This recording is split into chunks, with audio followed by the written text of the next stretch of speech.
শোনা যাচ্ছে থাইল্যান্ড থেকে একজন ডিফেন্ডার নিয়ে আসছে মোহনবাগান। সূত্র 99 থেকে 2001 পর্যন্ত মোহনবাগানে খেলে যাওয়া থাইল্যান্ডের জাতীয় ফুটবলার দোষিত, তার সাহায্যেই এই ডিফেন্ডারের সঙ্গে যোগাযোগ করছে বাগান। কদিন আগেই মোহন সচিব অঞ্জন মিত্র ঘুরেও এসেছেন থাইল্যান্ডে। ডিফেন্স সমস্যায় জেরবার মোহনবাগান এবার অতিরিক্ত সতর্ক রক্ষণ নিয়ে। ডিফেন্স শক্ত করতে দীপক মন্ডলের সঙ্গেও নাকি কথা চালাচ্ছেন বাগান কর্তারা। তবে প্রয়াগ কর্তারা অবশ্য নিশ্চিত দীপক থাকছেন তাদেরই। এদিকে জেমস মগার সঙ্গে কথাবার্তা অনেকটাই এগিয়েছে বাগানের। পাশাপাশি স্পোর্টিং এর আদিল খানের সঙ্গেও কথা চালাচ্ছেন বাগান কর্তারা। আদিলের পাল্লা ভারী বাগানেই।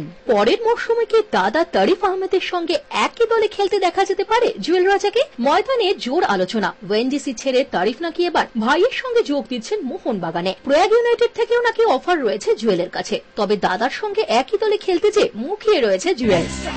যদি হয় ইনশাআল্লাহ ভালো লাগবে, একসঙ্গে খেলার আমারও তো স্বপ্ন আছে দাদার সঙ্গে খেলা। যদি দাদা সেরকম যদি মনে করে যদি আসে, যদি খেলতে কোনো ক্লাবে কলকাতায়, অনেকদিন ছোটবেলার স্বপ্ন আছে, দেখা যাক।